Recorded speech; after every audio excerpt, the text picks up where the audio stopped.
L'allergie, c'est une réponse immunitaire inappropriée de l'immunité adaptive face à un antigène. Donc, c'est une réponse immunitaire exagérée. C'est un état pathologique, l'allergie.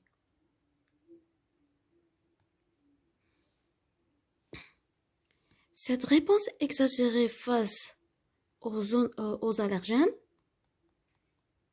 sont tolérés par les individus normaux. Donc, l'hypersensibilité, c'est une réponse exagérée face à des allergènes qui sont tolérés par un individu normal. Mais l'individu normal, il tolère certains allergènes.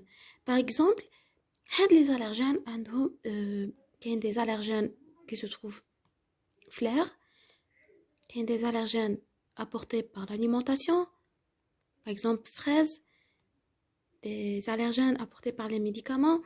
Donc, c'est un sujet qui présente une hypersensibilité, un état pathologique, il y aura la réponse exagérée. Donc, une réponse exagérée. Il ne tolère pas les allergènes. Mais le sujet normal, chez un sujet normal, il tolère ces allergènes. Les allergènes qui sont responsables de l'allergie, et de l'allergène corps étranger, c'est un corps étranger. Il existe 3 types. Soit les pneumallergènes qui pénètrent par les voies aériennes, sont retrouvés dans l'environnement. C'est surtout les pneumallergènes qui posent des problèmes parce que on ne peut pas éviter les pneumallergènes parce que, par exemple, la poussière, les grains de pollen, c'est difficile de les éviter. Donc, les pneumallergènes. Donc, يتنفسهم يجوا يكون في الهواء. Les trophallergènes sont apportés par l'alimentation, médicaments et par voie digestive. On a aussi des allergènes de pénétration par voie parentérale, par voie systémique, soit par insectes ou les médicaments, ça représente un danger parce que c'est directement dans la voie systémique le sang. Je me donne une hypersensibilité généralisée. Pour ce type des allergènes, on a le type 1, d'accord? On a le type 2, parce que le type 2, type 3, il y a d'autres mécanismes. Donc, les pneumallergènes, trophallergènes, les allergènes, on a l'hypersensibilité de type 1. Il y a le type 1. D'accord? Par exemple, l'asthme, c'est l'asthme, hypersensibilité de type 1.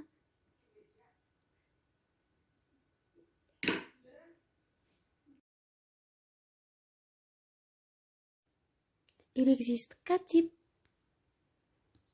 des hypersensibilités. Aujourd'hui, il faut l'hypersensibilité de type 1. Je vois quelques différences بيناتهم. L'hypersensibilité de type 1 qui est immédiate, donc les manifestations cliniques, parce que l'allergie se manifeste par des manifestations cliniques. Voilà, soit qui m'a fait l'asthme, difficulté respiratoire, selon l'allergène. D'accord?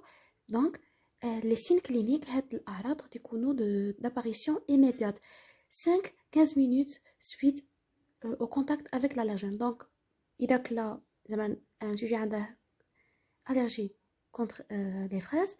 Donc, qui a les fraises, 5-15 minutes, les signes cliniques vont apparaître. C'est pour ça que c'est immédiate, type 1. Ou les anticorps, c'est la réaction, elle est à médiation humorale. Elle implique les anticorps d'isotype IgE.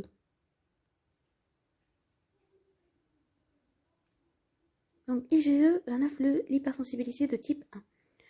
L'hypersensibilité de type 2, elle implique les anticorps IgG, IgM. Type 3, elle est semi-retardée, donc malheureuse immédiate, où les manifestations cliniques apparaissent 8 heures jusqu'à 12 heures suite à l'exposition. Les anticorps, l'allergène est un antigène soluble l'allergène. Donc, l'allergène ou le corps étranger. Le corps étranger, il est soluble, le type 3, d'accord? Et c'est un antigène soluble qui circule la circulation sanguine. Puis, les anticorps IgG sont dirigés contre l'antigène soluble, vont former un complexe humain. Donc, IgG plus antigène soluble vont former un complexe humain. Le complexe humain va se disposer dans d'autres localisations, mais soit locales, soit d'autres localisations, parfois systémiques, mais هذه تقولها في l'hypersensibilité de type 3. حنا اليوم غادي نفهموا l'hypersensibilité de type 1. Ou l'hypersensibilité de type 4, elle est retardée, ou la seule hypersensibilité à médiation cellulaire. Là, c'était à médiation humorale. On a des anticorps, mais là, non. L'hypersensibilité de type 4, elle est à médiation cellulaire. C'est l'hypersensibilité cytotoxique à médiation cellulaire. La seule à médiation cellulaire, elle est retardée parce que les manifestations cliniques sont retardées 24 heures jusqu'à 62 heures après l'exposition. Et les 4 types de ces hypersensibilités ont un caractère commun. Les 4 hypersensibilités passent par 2 étapes. La première étape et la deuxième étape. La première étape, c'est le premier contact avec l'allergène. C'est le premier contact. Par exemple, la première fois, les fraises. D'accord? C'est le premier contact avec l'allergène.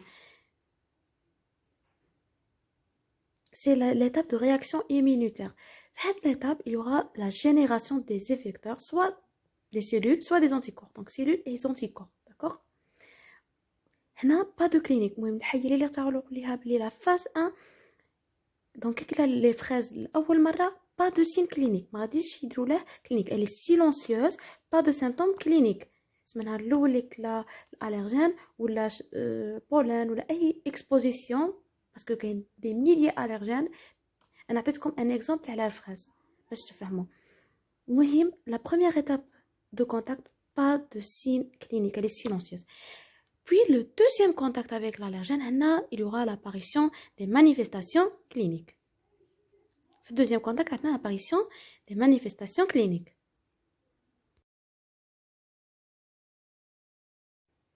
Et comme on a dit précédemment, on a différents types d'allergènes. Il y a des allergènes qui sont apportés par l'alimentation, des allergènes sont retrouvés dans l'environnement, donc on les inhale avec نفسهم مع الهواء. اسمها يدونا des pathologies respiratoires كيما l'asthme, يدونا des pathologies digestives إذا كان voie d'entrée c'est par alimentation et par voie parentérale comme des médicaments. Donc هاد les maladies يكونوا عندنا deux formes des maladies, soit عندنا des formes locales jusqu'à des formes systémiques, c'est grave. La forme systémique, c'est une complication, d'accord? Complication des formes locales. Complication dans les cas extrêmes. C'est le choc anaphylactique, c'est une réponse inflammatoire généralisée vers le corps. Mais chez local, d'accord? La forme systémique, c'est par voie de sanguine et donc c'est généralisé pour tout le corps. Ou la forme bénigne, c'est la forme locale. Donc, cette forme locale a plusieurs maladies selon l'allergène, parce qu'on a plusieurs types de l'allergène.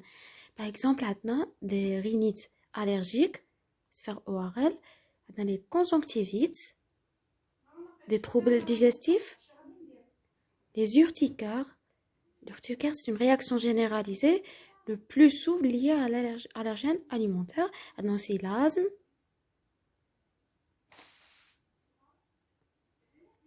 D'accord? Pour les formes locales.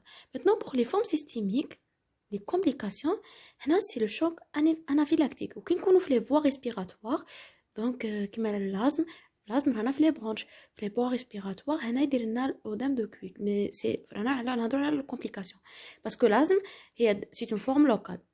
Ou la complication, c'est l'œdème de Cuik. L'œdème de Cuik, c'est lorsqu'on a un œdème dans tous les voies respiratoires. C'est un œdème. L'œdème, c'est l'inondation des alvéoles. C'est la complication la plus redoutable.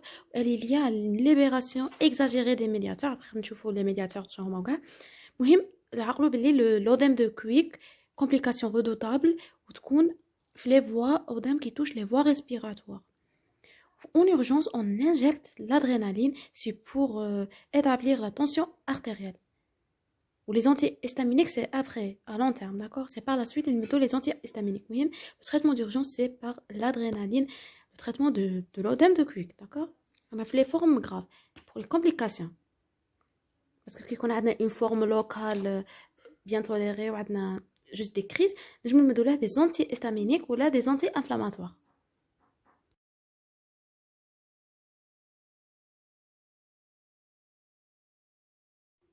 Maintenant, pour l'hypersensibilité de type 1, je vais comme un exemple sur l'asthme. Je te fais le mécanisme qui fait l'hypersensibilité de type 1. Tout d'abord, on a le premier contact avec l'allergène. D'accord? Premier contact.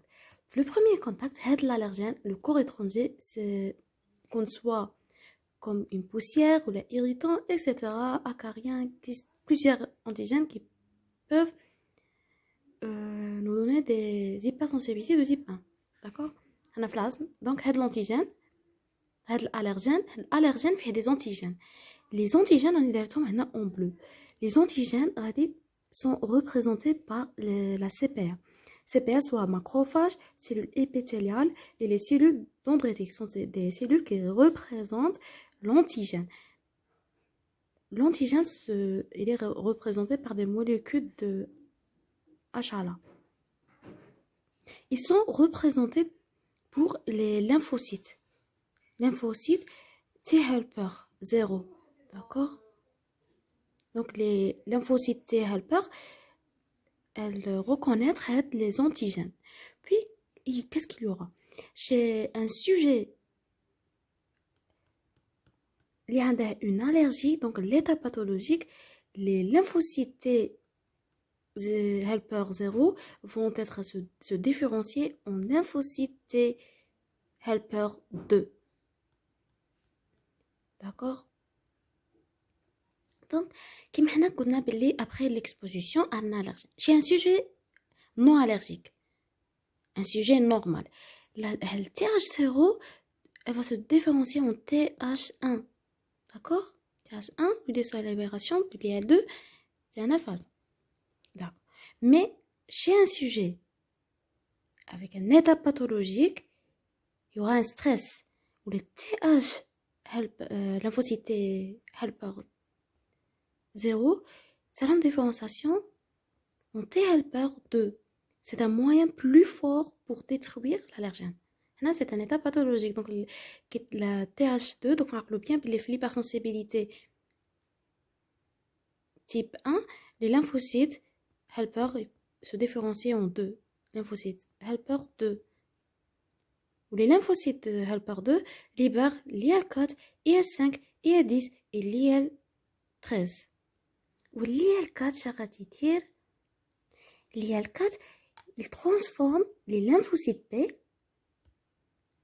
en plasmocytes qui libèrent l'IgE, les anticorps IgE.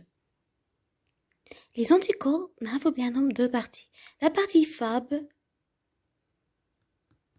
et la partie constante FC. La partie FC, les anticorps, c'est la longue fixation. Ils vont se fixer sur les récepteurs FC, récepteurs epsilon type 1. Sur les mastocytes, les basophiles. Parce que les mastocytes basophiles, la surface des mastocytes et les mastocytes et les basophiles, il existe des récepteurs dans la surface de ces cellules. Les récepteurs sont récepteurs FC, récepteurs de type 1. Récepteurs de la partie FC des IgE. Et là, c'est asymptomatique, pas de signe clinique. Cette phase, elle est silencieuse. C'est le premier contact, comme on a dit. C'est le premier contact avec l'allergène et c'est asymptomatique cliniquement. Pas de clinique. Lors du deuxième contact avec l'allergène, les anticorps IgE fixent l'allergène. Donc, on a fait deuxième contact. Il y aura la fixation de l'allergène, libération de médiateurs. Il existe deux types de médiateurs. Premièrement, il y aura la dégranulation, donc la dégranulation des mastocytes ou la libération des médiateurs l'histamine et sérotonine. Les deux médiateurs sont préformés préformés les mastocytes ou le basophile يكونوا déjà préformés. كاين d'autres médiateurs néoformés mais la libération تاعهم تكون tardive. هما qui تبدا l'inflammation, les premiers médiateurs après 5-10 minutes, il y aura la libération précoce. Donc بالخوف il sera la libération histamine ou sérotonine. Les deux médiateurs sont des pro-inflammatoires, ils vont augmenter la perméabilité vasculaire, il y aura la vasoconstriction. Par exemple, les branches, la vasoconstriction des branches, il y a des crises d'asthme. Des crises d'asthme à l'exposition d'allergènes. Et en dehors des crises, donc, en dehors des crises, le sujet est normal, l'asthmatique. Donc, le sujet asthmatique, il est en contact avec l'allergène, il y a les manifestations cliniques d'asthme. Ou en dehors des crises d'asthme, le sujet il est normal. Donc, on a comme exemple pour l'asthme, d'accord? Donc, la libération précoce des médiateurs histamine, sérotonine. Ce sont des pro-inflammatoires, ils donnent la vasoconstriction ou augmentent la perméabilité vasculaire. Et là, c'est la phase rapide de la réponse immunitaire. Puis, tardivement, il y aura la libération d'autres médiateurs, les médiateurs tardifs. Les médiateurs tardifs participent à la phase tardive, la fin de la réaction allergique. هي تنجم la réaction allergique تحبس بلا ما تروح l'évolution vers la phase. Soit sous traitement ou spontanément, ou تروح vers la phase tardive. Donc, la phase tardive, il y aura la libération des médiateurs dérivés de l'acide arachidonique. Les homa prostaglandine, leucotriène ou cytokine. C'est quoi l'acide arachidonique? L'acide arachidonique, il est contenu dans les phospholipides des membranes cellulaires. Les membranes cellulaires, l'acide arachidonique. Puis, il y a cette activation de l'enzyme phospholipase à la libération des phospholipides. Puis, il y aura la libération des dérivés de l'acide arachidonique, les cytokines, le leucotriène et la prostaglandine qui vont amplifier la réaction inflammatoire. Donc, pour un petit rappel, les cellules, la phase de génération, c'est la phase de premier contact. Les cellules, LB, lymphocytes T ou CPA. C'est la phase de génération. Génération de T helper 2 et libération des GGE. Ou la phase clinique, c'est la phase de l'apparition des symptômes, c'est la phase de deuxième contact avec l'allergène. Il y a deux phases à cette phase clinique. On a la phase précoce, les cellules qui interviennent, les basophiles et les mastocytes. Les basophiles se retrouvent dans le sang, ou les mastocytes ont une localisation tissulaire, parce que les personnes sensibilités du type 1, ils ont une localisation tissulaire, c'est les tissus. On a la phase tardive, les polynucléaires éosinophiles, où la guérison est soit spontanée, soit sous traitement. Pour la demi-vie des IgE, elle est courte. Elle est courte lorsque les IgE sont solubles. Donc, la circulation sanguine libre soluble, la demi-vie est courte, de 1 à 2 jours courte. Mais lorsque les IgE se fixent sur les cellules, donc ils fixent sur les mastocytes ou le basophile, la durée de vie va augmenter. Elle va augmenter. La durée de vie des anticorps, elle va augmenter de façon importante. Elle peut aller des mois jusqu'à des années. Elle est pour la demi-vie, parce que les anticorps sont homocytotropes. Parce qu'on a des propriétés clés dans les réactions allergiques. Parce qu'ils se fixent sur les cellules. La fixation des anticorps sur les cellules, c'est l'homocytotrope. C'est une propriété clé dans la réaction allergique hypersensibilité type 1. Pour le diagnostic, il est compliqué ou c'est difficile pour poser le diagnostic ou le type de l'allergène parce qu'il y a des milliers d'allergènes. Donc, la première des choses, l'interrogatoire, c'est avant de faire des tests cliniques ou biologiques, il faut bien sortir le malade. Est-ce que vous avez les symptomatologies, précise les moments, est-ce que du coup, Donc l'interrogatoire il est important باش ما نسيوش كاع لي زالرجين حنا on va c'est l'interrogatoire nous oriente باش نديرو des tests selon l'interrogatoire, d'accord? Donc allez pour il faut bien نسقسو le malade ou le diagnostic il se pose en collaboration entre plusieurs disciplines. On a le pneumologue, le biologiste, le dermatologue.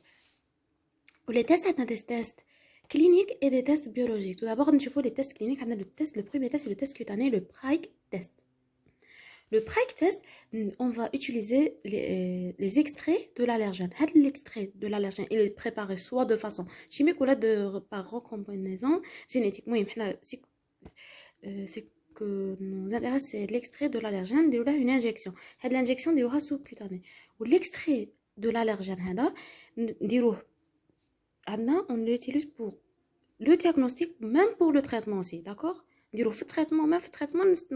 le traitement par les extraits de l'allergène. C'est la désensibilisation. Après, je vous rappelle le traitement. On doit tenir les tests cliniques, on doit injection, faites le tissu cutané. Donc, la peau, on doit une injection sous-cutanée, puis on observe la réaction. Donc l'injection cutanée, une injection sous-cutanée, puis après 5 minutes, 15 minutes, je vois l'observation. Est-ce que parce que on a une rougeur, on trouve le diamètre de la rougeur, il est supérieur à 3 mm, le test il est positif. L'injection, faites la méthode de Prague test, l'injection, le numéro 2 injections. La première injection, c'est une injection négative, d'accord? C'est l'histamine. C'est une injection négative, نديرو غير لو physiologique. علاش نديرو لو physiologique? Parce que كاين des sujets qui sont عندهم peau sensible, d'accord? peau sensible, سما غير نديرو لهم une injection غادي يدير لهم في لابو تاعهم une réaction. D'accord? On ne peut pas interpréter la réaction parce que déjà درنا au physiologique. سما هذه غير l'injection. سما غير l'injection غير درنا لهم يبرا في l'injection بلا سرنج درت لهم une réaction. سما ça ne témoigne pas بلي عندنا une allergie. هنا نورمال سما اللي يكون لو témoin négatif. كي يكون عندنا le témoin négatif هنا نديرو le contrôle positif, le témoin positif, on dirait injection de l'histamine, on dirait l'observation تاعنا. Ou avant, on l'injection, ils vont sur le malade. Il ne doit pas être sous traitement, donc ni antihistaminique ni anti-inflammatoire. D'accord? Parce que l'injection de l'histamine, ben je chauffe, il a une réaction, je vais l'observation de la peau. إذا كان داير traitement antihistaminique سما غادي تكون نيجاتيف لو تيست وما نقدروش نديرو انتربريتاسيون سما نديرو لو كونترول بوزيتيف تيمون بوزيتيف اذا كانت فوق 3 ملم لا روجور فوق 3 ملم هنا تيست بوزيتيف ولو سوجي عنده اون هيبرسنسيبيليتي كيما قلنا بلي لو تيمون نيجاتيف سي ان نون فيزيولوجيك ما فيهش هيستامين هنا باش نعرفوا بلي اسكو لا بو تاع لو مالاد سنسيبل ولا نو اذا كان لو مالاد نون سنسيبل تسمى هنايا غادي تكون عنده رياكسيون موان دو 3 ملم وديريكتومون نديرو له لو تيست بوزيتيف ونديرو له انجكسيون ديستامين بصح اذا كان درنا له كونترول نيجاتيف او فيزيولوجيك وكان عنده تيست بوزيتيف ان ديوراسيون كي ديباس لي 3 ملم هنا سا تيمون بلي لو سوجي عنده اون بو سنسيبل. Ou pour إذا كان عندنا une contre-indication pour les injections ou là on peut pas interpréter les résultats كما قلنا contre négatif donc عندنا une autre méthode هي le test de provocation. هاد les tests de provocation soit provocation orale ou la respiratoire bronchique. هاد les tests de provocation durant le milieu hospitalier sont des tests dangereux. Il faut les éviter au maximum. Tests de provocation. Donc, c'est pour les tests cliniques. Les tests cliniques, on a les tests cutanés Prague test, on a les tests de provocation. Pour les tests biologiques, on a le dosage des IgE total. Le dosage pour le dosage des IgE total ne peut pas nous orienter ما يقدش يدير لو diagnostic. Donc ça sert à rien. حنا نديرو la recherche des IgE spécifiques par méthode test ELISA ou la radioactive. D'accord. حنا نحوسو على les IgE spécifiques. Il faut doser les IgE spécifiques. On a aussi le test de dégranulation des mastocytes. On prélève le sang. Donc, le prélèvement sanguin. On incube le sang avec l'allergène. C'est le sang plus l'allergène en incubation. Puis, après l'incubation, on a le dosage. On trouve aussi la libération des histamines. Il y a l'histamine, c'est une hypersensibilité. Donc, c'est les méthodes biologiques. Un traitement symptomatique, un traitement curatif. Le traitement symptomatique repose sur l'administration des antihistaminiques et les anti-inflammatoires. Pour le test curatif, c'est la désensibilisation. On durera surtout lors de l'enfance parce que chez les sujets adultes, des résultats. Donc, c'est surtout l'enfance où il y a des observations. Le traitement de la désensibilisation, elle consiste à injecter des extraits allergéniques à faible dose, donc dose faible d'extraits d'allergènes. Les injections, des injections ou des améliorations cliniques. Chez les sujets pour les sensibiliser, il y a allergie pour plusieurs types d'allergènes. Il n'y a pas beaucoup de bons résultats, pour les sujets.